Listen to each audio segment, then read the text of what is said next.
ራሱ ላይ ችግር ቢደርስ ራሱ ይህ ትምህርት ሊሆነው አይችልም ማለት ነው። ነስአሉላህ ሰላመ።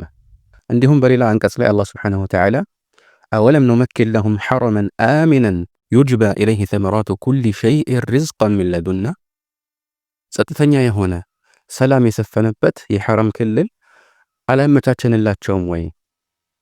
የሁሉም ነገር ፍሬዎች ወደሱ የሚወሰዱበት የሚጋዙበት አገር አልሰጠናቸውም ወይ ይለናል።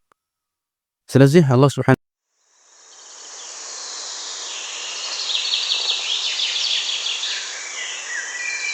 ፈስአሉ አህለ ዚክሪ ኢን ኩንቱም ላ ተዕለሙን።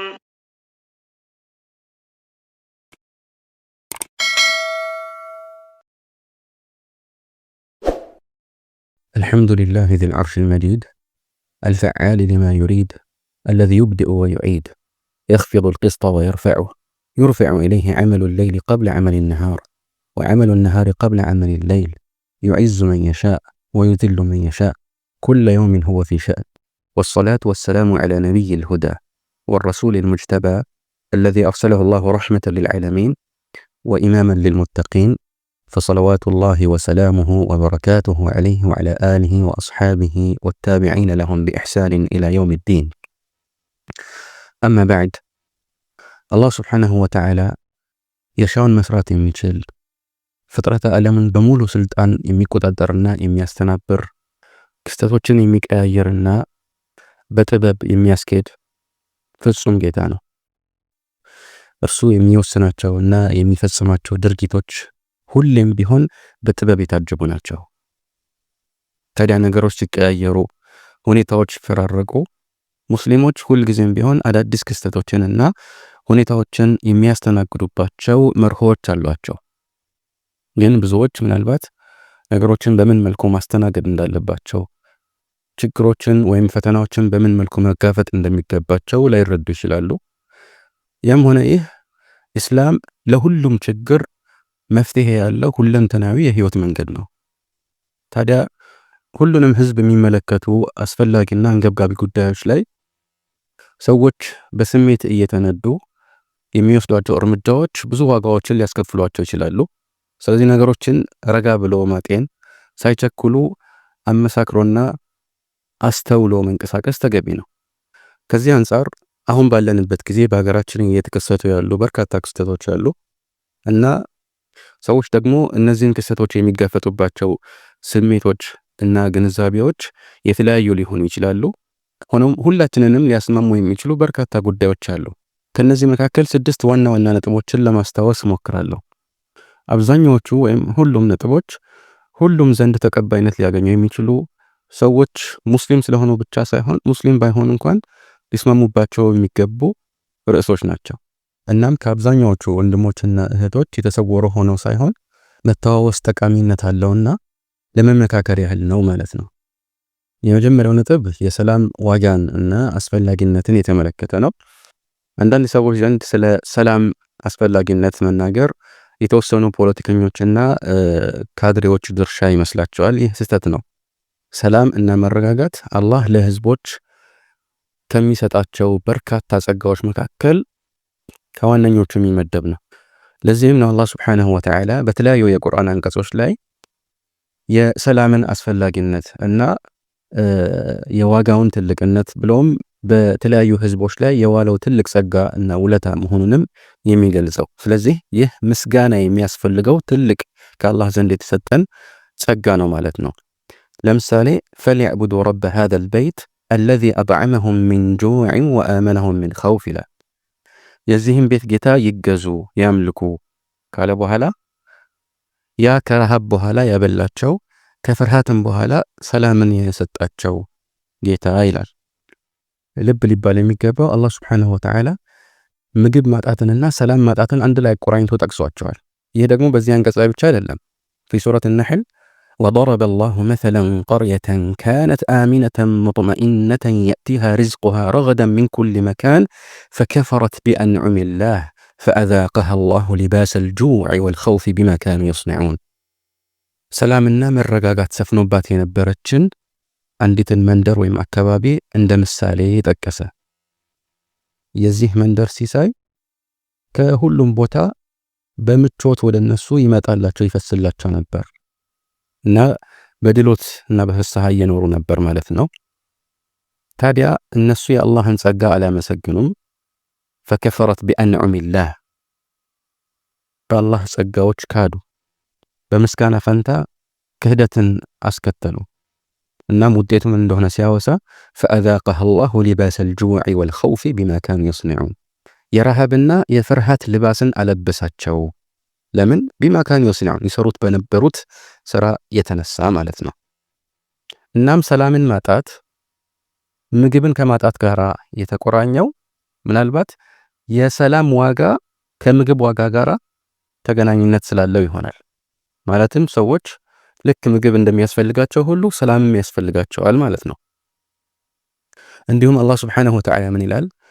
አወለም የረው አና ጀዐልና ሐረመን አሚነን ወዩተኸጠፉ ናሱ ሚን ሐውሊሂም ሐረምን እንዳደረግንላቸው አይመለከቱም ወይ? ሐረም ማለት በመካና በመዲና ክልል ውስጥ የሚገኝ በሌሎች ቦታዎች የተፈቀዱ አንዳንድ ተግባራት የሚከለከሉበት የተከበረ የጸጥታ ክልል እንደማለት ነው። እናም ይህንን የጸጥታ ክልል አላደረግንላቸውም ወይ ማለት በፊት ከኢብራሂም ዓለይሂ ሰላም ዘመን ጀምሮ የተደነገገ ጸጥታን የሚያሰፍን ህግ በመኖሩ የተነሳ በሰላም መኖር ችለው የለ ወይ እንደማለት ነው። ነገር ግን በዙሪያቸው ያለውን ሲመለከቱ ደግሞ ወዩተኸጠፉ الناس من حولهم ሰዎች በግድ ከአገራቸው እየተጠለፉ እየተወሰዱ ባሉበት ሁኔታ ላይ እነሱ ግን ሰላም መሆናቸውን አይመለከቱም ወይ ማለት ነው። ይህ ትልቅ ትምህርት ነው። ሰዎች የሰላምን ዋጋ ለማወቅ ችግር በራሳቸው ላይ እስኪደርስ መጠበቅ የለባቸውም። ብልጥ ሰው ከሌሎች ችግር ትምህርት ይወስዳል። ሞኝ ደግሞ እንደሚታወቀው በራሱ ላይ ከደረሰ በኋላ ብቻ ነው ትምህርት የሚወስደው። በጣም ደግሞ የለየለት ጅል ከሆነ በራሱ ላይ ችግር ቢደርስ ራሱ ይህ ትምህርት ሊሆነው አይችልም ማለት ነው። ነስአሉላህ ሰላማ። እንዲሁም በሌላ አንቀጽ ላይ አላህ ሱብሓነሁ ወተዓላ አወለም ኑመኪን ለሁም ሐረመን አሚነን ዩጅባ ኢለይሂ ተመራቱ ኩሊ ሸይኢን ሪዝቀን ሚን ለዱና ጸጥተኛ የሆነ ሰላም የሰፈነበት የሐረም ክልል አላመቻቸንላቸውም ወይ? የሁሉም ነገር ፍሬዎች ወደሱ የሚወሰዱበት የሚጋዙበት አገር አልሰጠናቸውም ወይ ይለናል። ስለዚህ አላህ ሱብሓነሁ ወተዓላ ይህንን የሰላም ትልቅ ጸጋ ለከሃዲያኑ የሚያስታውሰው ያለ ምክንያት አይደለም። ዋጋው በጣም ከፍ ያለ ስለሆነ ነው። በዚህም የተነሳ እስላም ይህንን ሰላም ሊያናጋ ሁከትን ሊያስነሳ የሚችልን ሰበብ ሁሉ ከመጀመሪያውኑ ከልክሏል። የሰዎችን ነፍስ ያለ አግባብ መግደል፣ የሰዎችን ንብረት ያለ አግባብ መቀማት፣ ብሎም እንኳን የሰዎችን አይደለም የራስንም ነፍስ ማጥፋትን እጅግ አድርጎ ኮንኗል። የራስንም ንብረትም ያለ አግባብ ማጥፋትንም እንደዚሁ ከልክሏል። እንኳን ሆን ብሎ ማውደም ይቅርና ያለ አግባብ ማባከን ራሱ ተከልክሏል። በጥቅሉ ስለ ሰላም በብዛት የሚወሳበትና የሚዘከርበት ምክንያት ሰዎች ሰላም ከሌለ ህይወታቸው ውጥንቅጥ ውስጥ ይገባል። ህይወታቸው ሲባል ደግሞ እምነታቸውም እዚህ ውስጥ ይካተታል። ስለዚህ ለዲኑ የሚጨነቅ ሰው ለሰላም መጨነቅ ይገባዋል። ሰላም በሌለበት ሁኔታ መስጂዶች ውስጥ ተገናኝተው ሙስሊሞች ዲናቸውን መማማር ይከብዳቸዋል። የሰዎች ሁሉ ትኩረት ወደ ሌላ ነገር ነው የሚያዘነብለው። ሌላው ቀርቶ ሰዎች እውነታን እንዲረዱ እስላምን ራሱ በተገቢው መልኩ እንዲገነዘቡ ሰላም አንድ ትልቅ አስተዋጽኦ አለው። ለዚህ ደግሞ ማሳያ የሚሆን አንድ የታወቀ ክስተት አለ። መልእክተኛው ሙሐመድ ዓለይሂ ሰላቱ ወሰላም ነብይ ሆነው ከተላኩበት ጊዜ አንስቶ ሰዎችን ወደ አላህ ሱብሓነሁ ወተዓላ ሲጣሩ ነበረ። እናም የተወሰኑ ሰዎች በዚህ ጥሪያቸው ተማርከው እስላምን ተቀብለዋል። ከዚያ በኋላ በ6ኛው ዓመተ ሂጅራ መልእክተኛው ዓለይሂ ሰላቱ ወሰላም ከሰሐቦቻቸው ጋራ ከመዲና ተነስተው ወደ መካ ዑምራ ለማድረግ ተጉዘው ነበረ እና እነዚያ በመካ የነበሩ ከሃዲያን ሙስሊሞቹ ወደ መካ ዘልቀው የዑምራ ስርዓትን እንዲያከናውኑ አልፈቀዱላቸውም።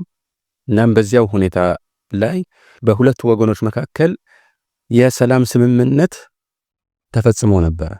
ይህ ሱልሑል ሁደይቢያ ተብሎ ይታወቃል። እናም በስምምነቱ ውስጥ ከተካተቱት ቁም ነገሮች መካከል አንዱ ሁለቱም ወገኖች ለ10 ዓመታት ያክል ውጊያን እንዲያቆሙ ልክ ያው የተኩስ አቁም ስምምነት ፈጸሙ ማለት ነው። ታዲያ ከዚህ ስምምነት በኋላ ወደ ሀገራቸው ወደ መዲና እየተመለሱ እያሉ አላህ ሱብሓነሁ ወተዓላ በመልእክተኛው ላይ አንድን የቁርአን ምዕራፍ አወረደ። ኢና ፈተሕና ለከ ፈትሐን ሙቢና ግልጽ የሆነ መክፈትን ከፍተንልሃል ይላቸዋል። ፈትሕ የሚለው ቃል በዚህ አገባብ ድልን የሚያበስር ነው። እናም አብዛኛዎቹ የኢስላም ሊቃውንት፣ አብዛኛዎቹ የተፍሲር አዋቂዎች ይህንን ፈትሕ በዚህ አንቀጽ ላይ ፈትሕ ተብሎ የተሰየመው ሱልሑል ሑደይቢያ ያ በሑደይቢያ ያደረጉት ስምምነት ራሱ እንደሆነ ይናገራሉ። ኢብኑ መስዑድና ሌሎችም ሰሓቦች ይህን አስመልክተው ምን ይላሉ? ኢነኩም ተዑዱነ አልፈትሐ ፈትሐ መካ ወነሕኑ ነዑዱ አልፈትሐ ሱልሑል ሑደይቢያ። እናንተ እንደ ድል ወይም አገርን መቆጣጠር የምትቆጥሩት ፈትሕ መካ ወይም የመካ መከፈት ነው። መካ በሙስሊሞች እጅ ተመልሳ መሆኗ ነው። ነገር ግን እኛ እንደ ፈትሕ የምንቆጥረው ሱልሑል ሑደይቢያን ነው ይለናል፣ የሑደይቢያን ስምምነት። እንደዚሁም ጃብር ረዲየላሁ ተዓላ አንሁ ምን ይላሉ?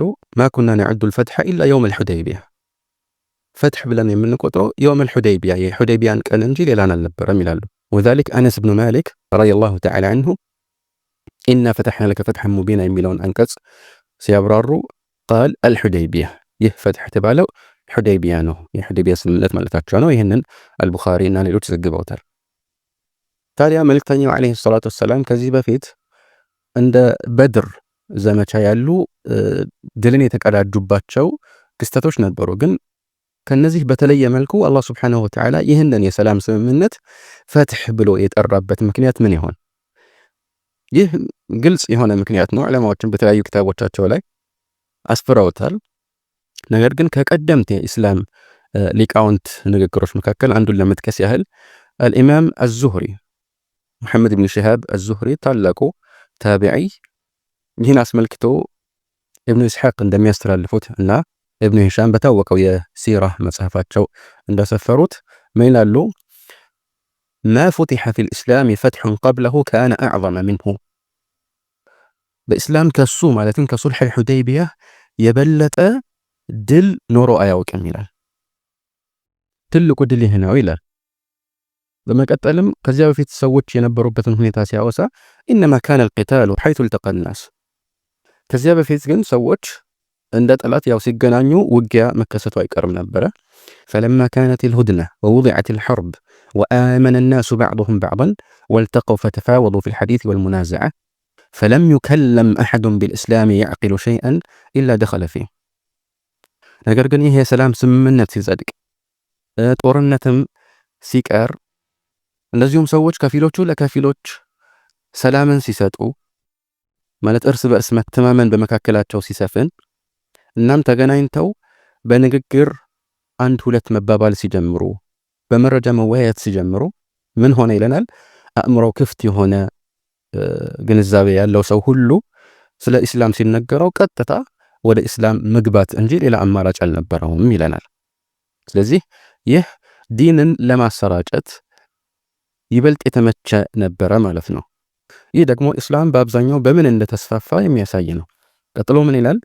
ወለቀድ ደኸለ ፊ ተይኒከ ሰነተይኒ ሚስሉ መን ካነ ፊል ኢስላም ቀብለ ዛሊከ አው አክተር፣ በእርግጥም በእነዚህ 2 ዓመታት ውስጥ ይላል ማለትም ረሱል ሰለላሁ ዐለይሂ ወሰለም በሑደይቢያ ስምምነቱን ከፈጸሙበት ጊዜ አንስቶ መካን እስኪቆጣጠሩ ድረስ የነበሩት 2 ዓመታት ማለት ነው። እንዲያውም 2 ዓመት ራሱ አይሞላም። ምክንያቱም የሑደይቢያ ስምምነት በ6ኛው ዓመተ ሂጅራ ዙልቃዕዳ ወር ነበር።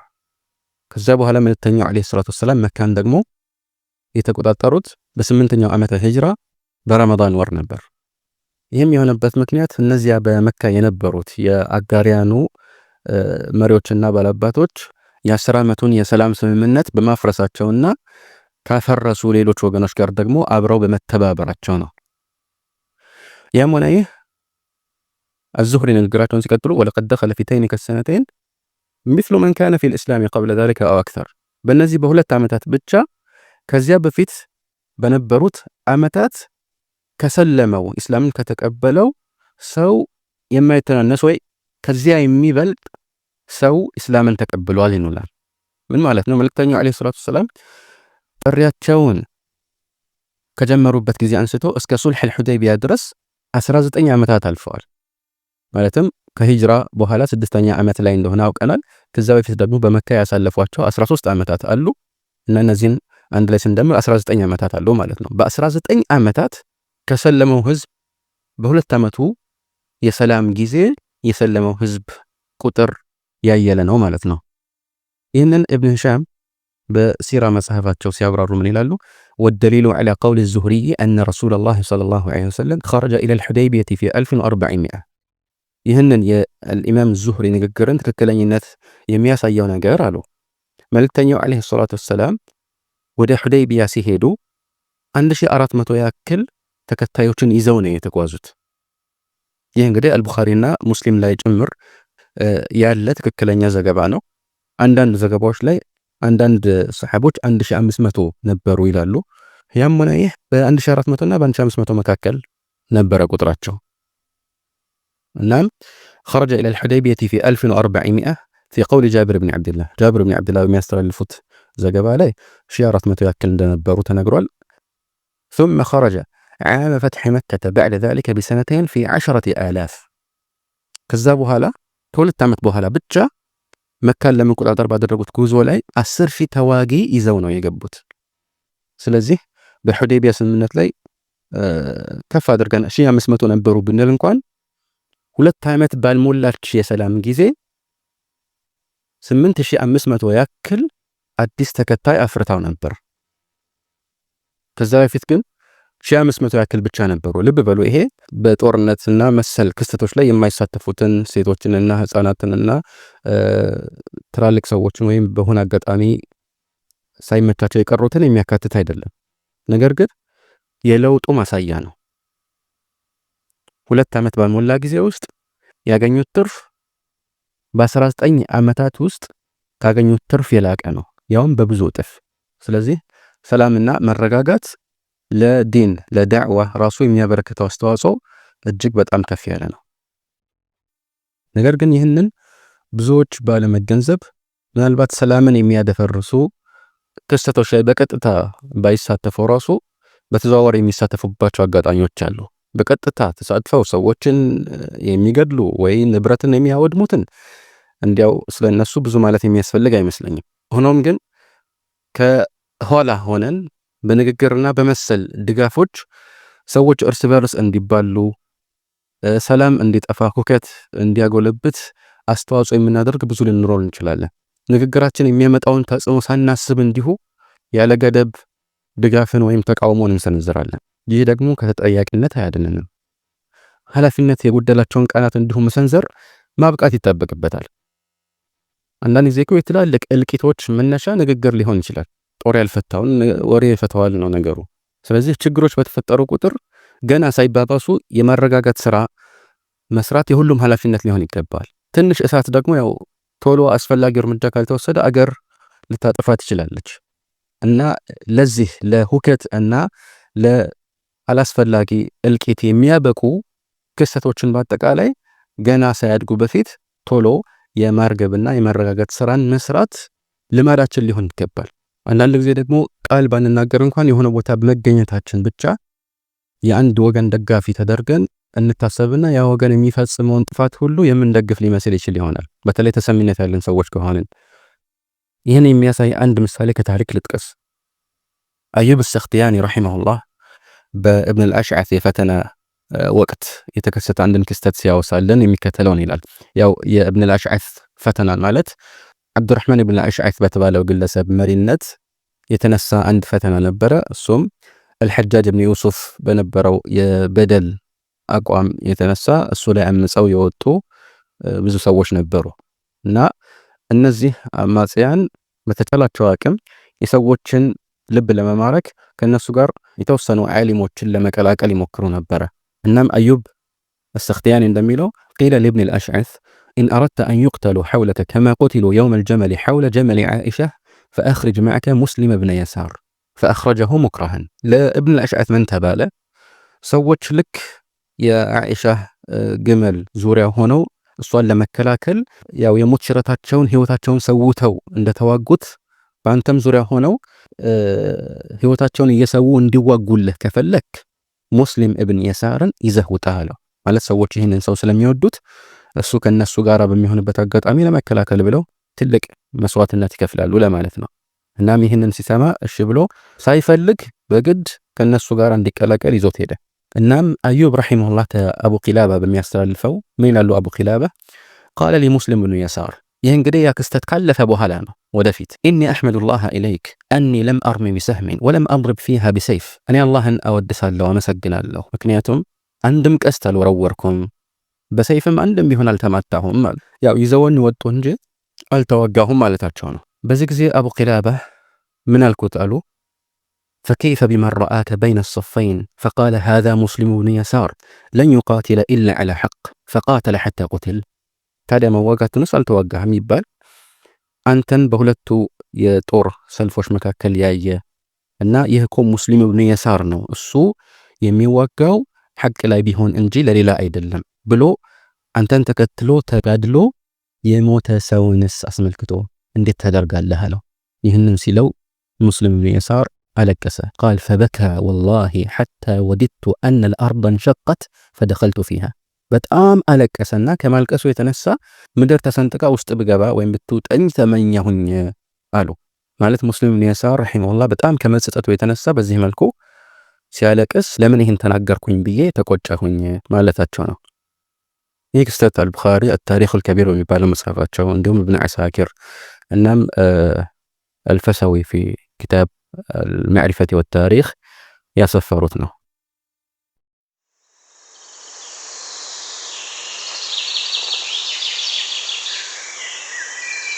فاسألوا أهل الذكر إن كنتم لا تعلمون